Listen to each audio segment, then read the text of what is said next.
journey, and during this playthrough, we're gonna be trying to figure out where the first plaque is, which I already know where it is, and then we're gonna save that guy Jubal from committing suicide. Well, figure out how to do it.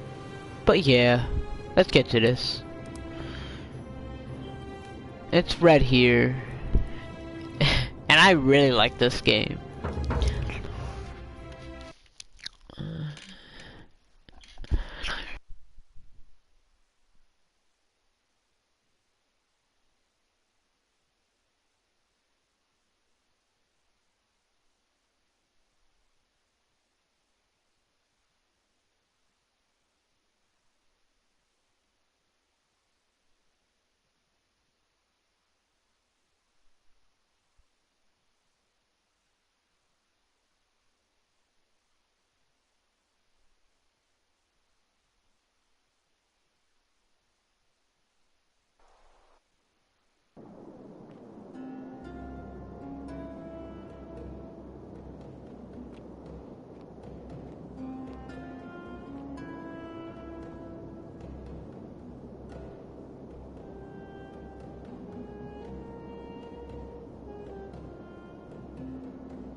Good to see you again, friend.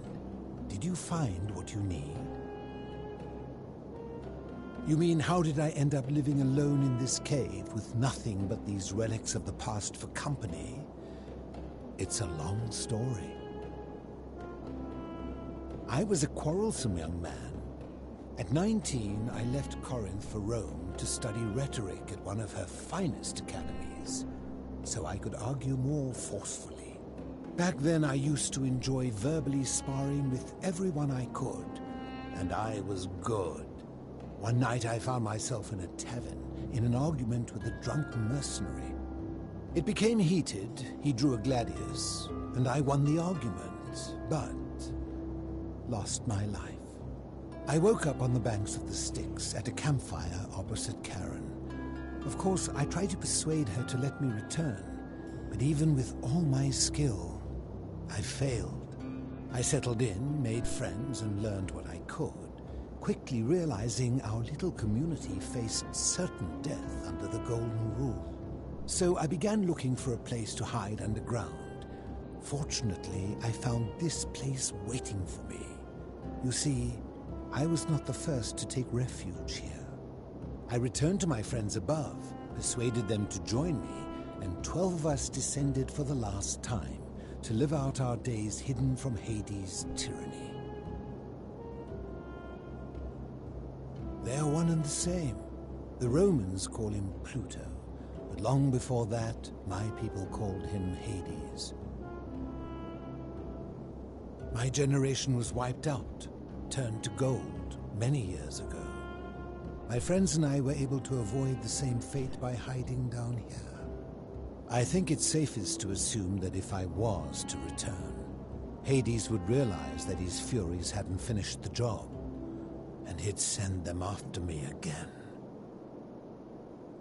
I fear that if you were to utter my name in the city, even by mistake, that Hades would hear you and know I am still alive. I'm afraid I am the only one left. There were 12 of us in the beginning. But one by one, my friends passed away. Some from malnutrition, others from madness and despair. It has been lonely. Before my unexpected visit from Kabash some weeks ago, I'd not seen another person in many, many years. Living in darkness is not without its challenges. The first challenge is diet. Fortunately, I found that eating fresh fish provides most of the nutrients I need. And sometimes, when there are Greek people living up above, I surface at night and salvage the offerings they've left in the temple of Demeter.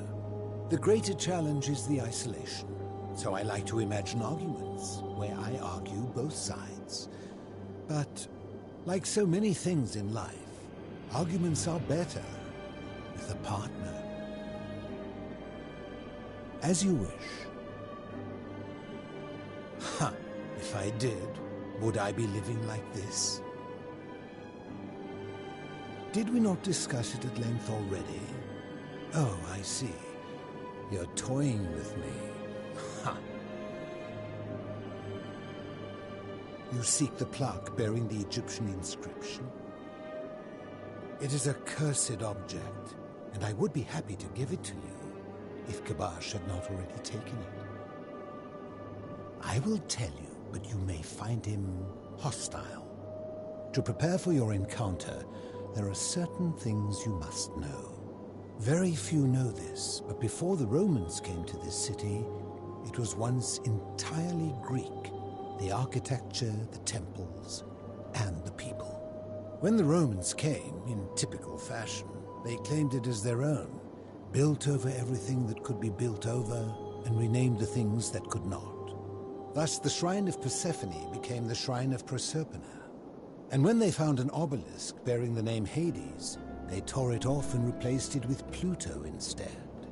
And the city's dwindling Greek residents, witnessing this compulsive Roman conquest, decided to preserve what they could of their heritage. They gathered their art and valuables, secreted them away through the Temple of Demeter, and hid them here, out of reach of the Romans.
However, there was one thing that always seemed out of place to me, and it is the very thing you seek.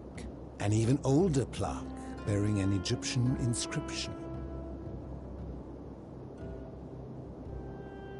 We had no idea until years later, when the first of my friends began to die. As a result of their deaths, we began to imagine.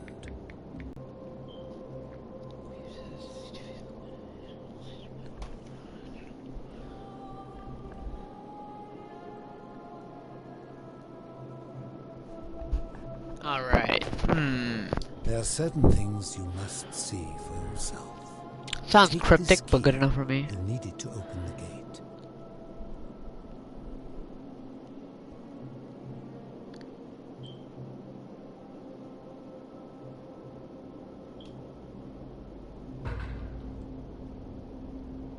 I enjoyed our chat, but please, keep my presence here a secret, yes?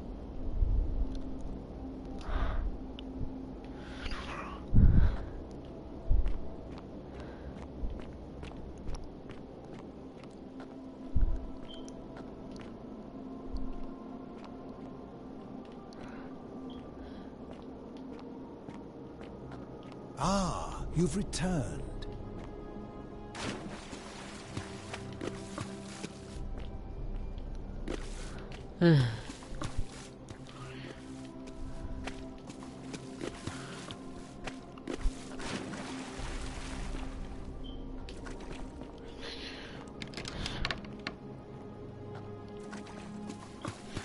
Did not see a second door. You can delete it. Aye, aye.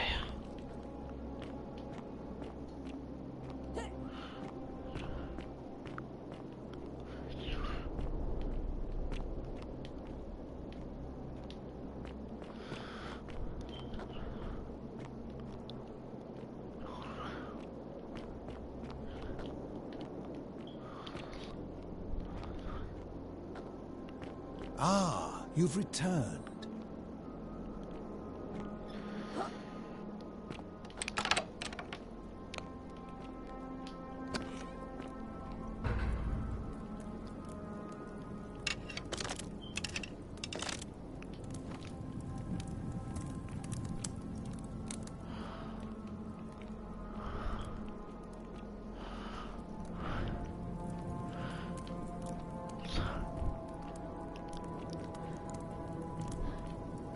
I don't pay attention.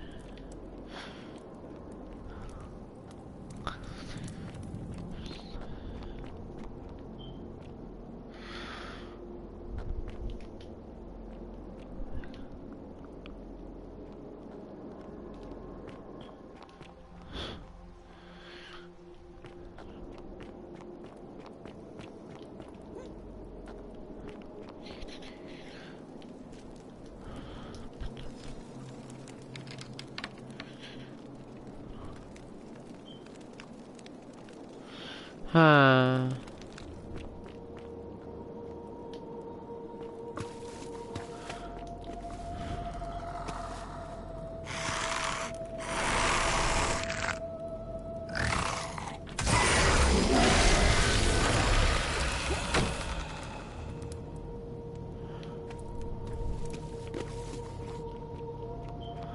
Huh.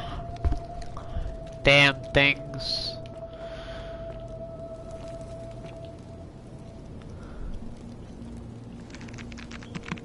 I think that's a living one.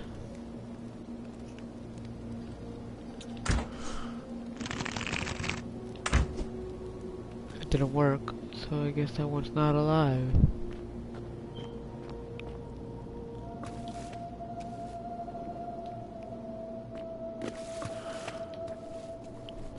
Huh.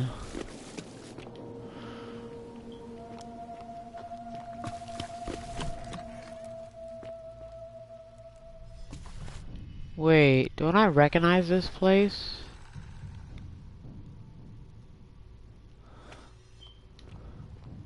I hear a scraping sound.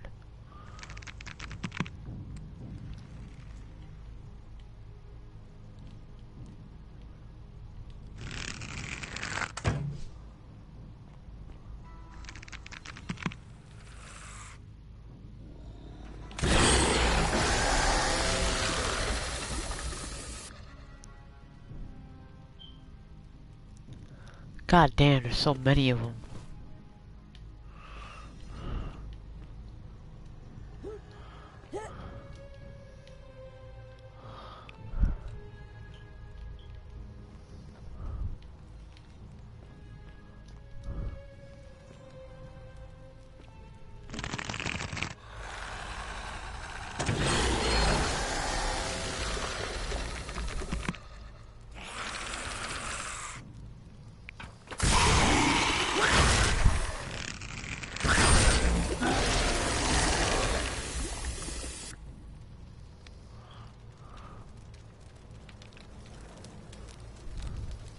Huh.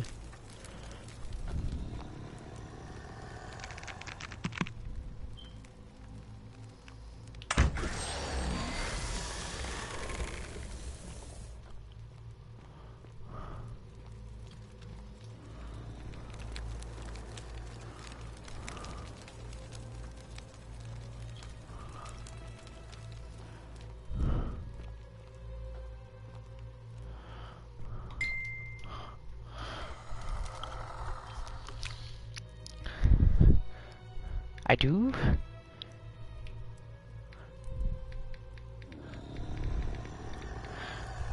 I was... I was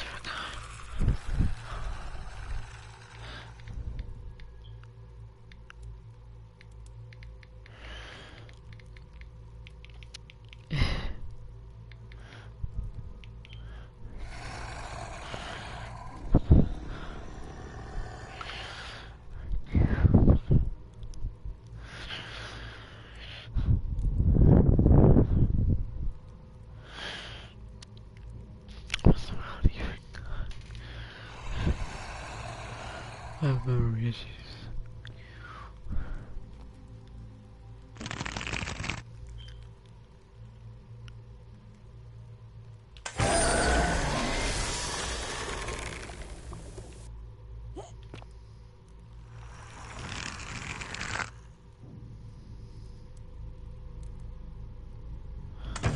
I'm always here.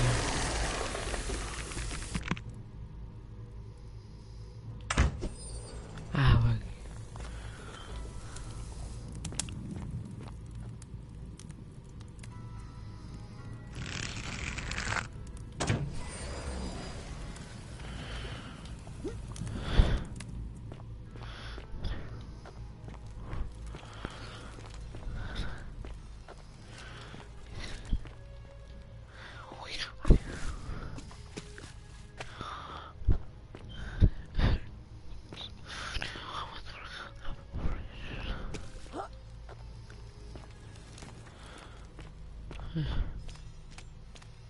They're running from something.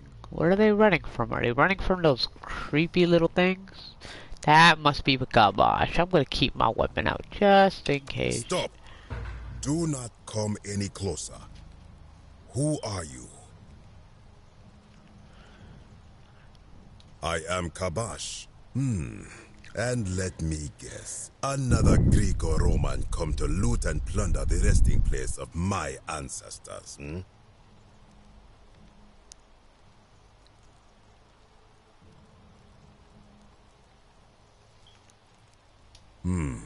Trousers, boots, curious here.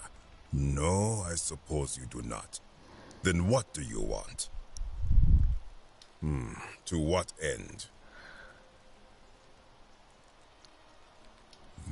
That is welcome news. You really are not Greek or Roman, are you? I was planning to return it myself, but for now, I must remain. Here, take it, and restore the honor of Osiris. Oh wow, that was easy. Thank you.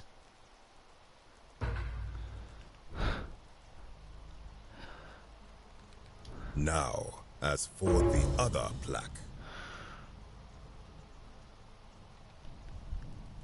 Indeed, I have it right here.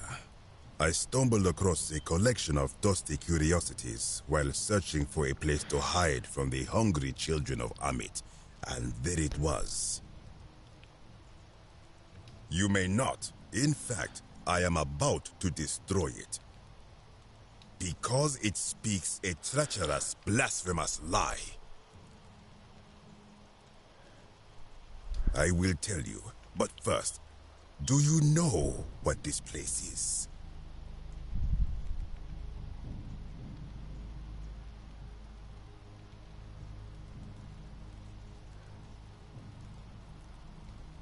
It has a name, and that is the Duat.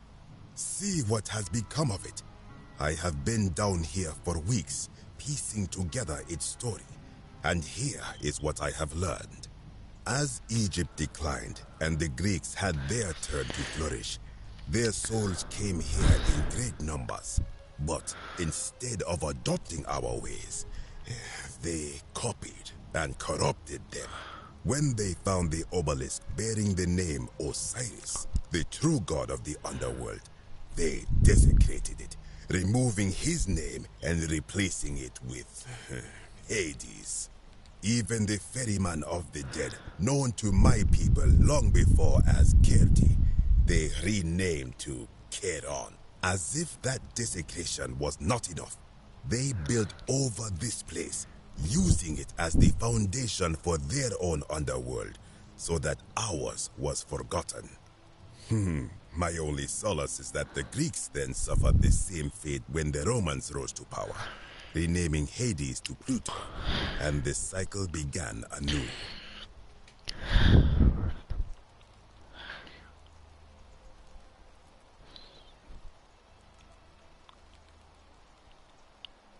I am glad to hear it, which brings me to this other, fourth plaque.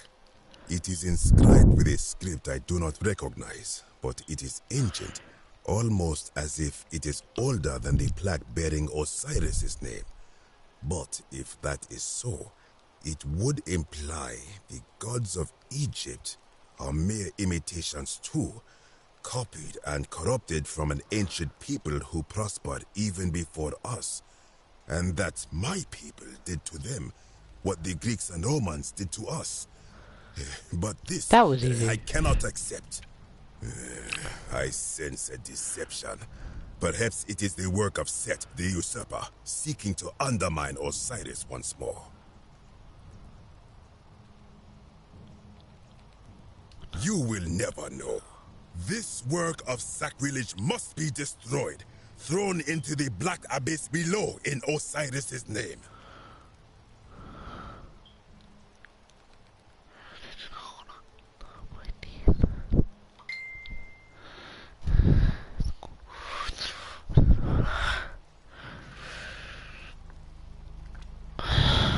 You are too late. It is done.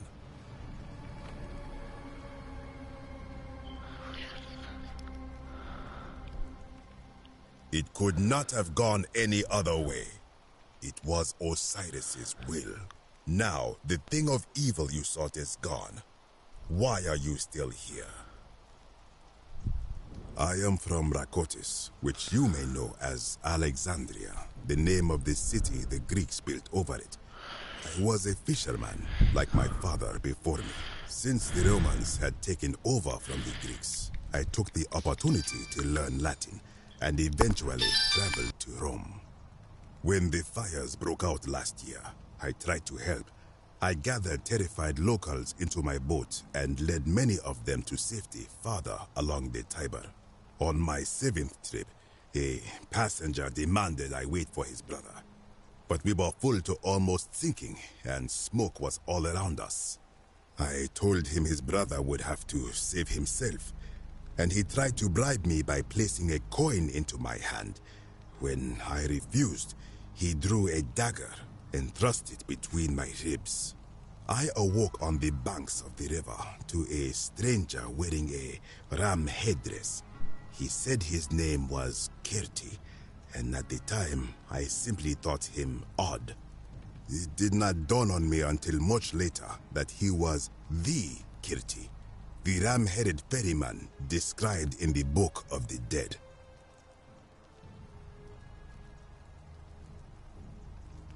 This is where I belong, as caretaker of the memories of my people. If our ways are to be remembered, it falls to me. I think if someone is to break the golden rule, it will not be me, for I try to live as I always have by the command of the goddess Ma'at. Do to the doer to make him do. As for the punishment that will come from it, I finally understand why it has long been